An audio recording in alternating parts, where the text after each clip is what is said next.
आज ही Doubtnut app download करें। Doubtnut पर होगा अब आपके सभी मैथ्स, केमिस्ट्री, फिजिक्स और बायोलॉजी डाउट्स का सफाया।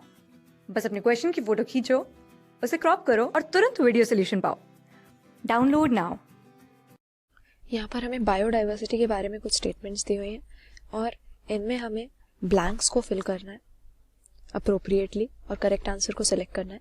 तो बायोडाइवर्सिटी जो टर्म है ये हम अपने बायोस्फीयर में पाई जाने वाली हेटेरोजेनिटी को रिप्रेजेंट करने के लिए यूज करते हैं, यानी अलग अलग तरह की life processes, different living organisms जो हमें मिलते हैं उसके लिए। और मेनली 3 तरह की बायोडाइवर्सिटी हो सकती है, जिसमें इकोलॉजिकल डाइवर्सिटी हमारी जो यहाँ पर दिया हुआ है ये हम यूज करते हैं टर्म कि हमें डिफरेंट टाइप के इकोसिस्टम जहाँ पे मिलते हैं। जैसे इंडिया की अगर बात करें तो कितने अलग अलग तरह के लैंड फॉर्म्स होते हैं। डिजर्ट्स हैं हमारे पास, रेन फॉरेस्ट हैं, कोरल रीफ्स हैं, ग्रासलैंड्स हैं, माउंटेन्स हैं।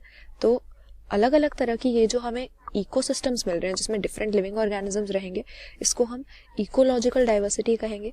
और इंडिया में किसी स्कैंडिनेवियन कंट्री के कंपैरिजन में ग्रेटर इकोलॉजिकल डाइवर्सिटी हमें मिलेगी। तो यहाँ पर इस वाले ब्लैंक में हमारा इकोलॉजिकल आ जाना चाहिए, क्योंकि नॉर्वे जैसी जो कंट्रीज हैं उनमें इतने डाइवर्स तरह के इकोसिस्टम्स हमें नहीं मिलेंगे जैसे कि इंडिया में मिलते हैं। तो इंडिया की इकोलॉजिकल डाइवर्सिटी इनसे ज्यादा हो जाएगी।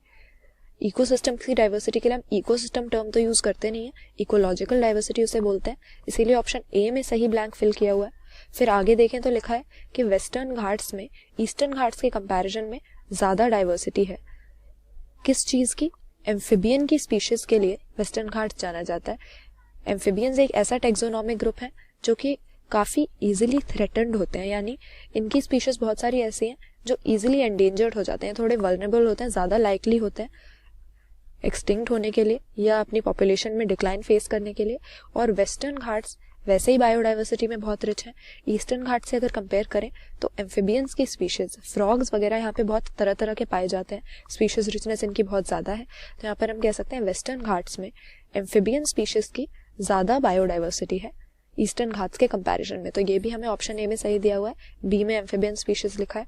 फिर देखें तो थर्ड स्टेटमेंट में लिखा है कि ये रिच डाइवर्सिटी अक्यूमुलेट करने में मिलियंस ऑफ ईयर्स लग जाते हैं एवोल्यूशन के, लेकिन हम ये सारी वेल्थ या सारी बायोडाइवर्सिटी कितने समय में लूज कर सकते हैं ये हमें यहाँ पर बताना है। तो ये तो हम जानते ही हैं कि हमारे बायोस्फीयर में बायोडाइवर्सिटी बहुत ज्यादा है, यानी फ्लोरा एंड फौना तरह तरह का पाया जाता है, एनिमल्स और प्लांट्स की बहुत सारी स्पीशीज हैं। लेकिन आजकल हम क्या देख रहे हैं कि इस बायोडाइवर्सिटी में तेजी से लॉस आ रहा है, या फिर कई सारी ऐसी स्पीशीज जिनकी पॉपुलेशन बहुत कम हो गई है और आने वाले समय में वो एक्सटिंक्शन का या अर्थ से डिसअपियर होने का थ्रेट फेस कर रहे हैं। तो इसे हम बायोडाइवर्सिटी लॉस कहते हैं। और ये जो स्पीशीज लॉसेस हो रहे हैं, अगर ये इसी रेट पे चलते रहे जो अभी हाई रेट चल रहा है, तो हम 2 सेंचुरी से कम में अपनी सारी जो rich biodiversity millions of years में अक्यूमुलेट हुई है धीरे धीरे अलग अलग स्पीशीज बन के, वो लूज कर सकते हैं। तो यहाँ पर 2 सेंचुरीज ये सही आंसर हो जाएगा हमारा इस ब्लैंक के लिए। फिर हमारा लास्ट जो हमें स्टेटमेंट दिया इसमें लिखा है कि कई टेक्सोनॉमिक ग्रुप्स के लिए स्पीशीज की इन्वेंटरीज डैश में डैश कंट्रीज से ज्यादा कंप्लीट है। तो ये तो हम जानते ही हैं कि बायोडाइवर्सिटी हमारे बायोस्फीयर में इतनी ज्यादा है कि हम उसमें से बहुत स्पीशीज तो अभी तक जानते ही नहीं है। हम करीब 1.5 मिलियन स्पीशीज जानते हैं, 1.2 मिलियन स्पीशीज हमें मालूम है जो ह्यूमन बीइंग्स रिकॉर्ड कर चुके हैं, रिकॉग्नाइज कर चुके हैं, लेकिन बाकी इतनी सारी ऐसी हैं जो हमें नहीं पता है। तो बायोडाइवर्सिटी ट्रॉपिकल रीजन्स में बहुत ज्यादा होती है, क्योंकि यहाँ पर कुछ क्लाइमेट भी ऐसा होता है और यहाँ की हिस्ट्री भी ऐसी रही है कि रिच बायोडाइवर्सिटी यहाँ पे अक्यूमुलेट हो गई।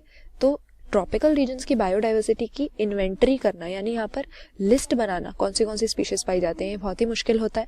इसीलिए टेम्परेट रीजन्स में ट्रॉपिकल रीजन के कंपैरिजन में हम ज्यादा स्पीशीज जानते हैं, और ट्रॉपिकल रीजन में इतने ज्यादा स्पीशीज रिचनेस है कि हमें अभी बहुत सारी स्पीशीज मालूम ही नहीं है। तो हम कह सकते हैं कि कई टेक्सोनॉमिक ग्रुप्स के लिए स्पीशीज इन्वेंटरी या जो लिस्ट हमने बनाई हुई है वो टेम्परेट रीजन में ज्यादा कंप्लीट है ट्रॉपिकल कंट्री के कंपैरिजन में। ऐसा इसीलिए क्योंकि ट्रॉपिकल कंट्री में बायोडाइवर्सिटी इतनी है कि उसकी इन्वेंटरी बनाना हमारे लिए मुश्किल है।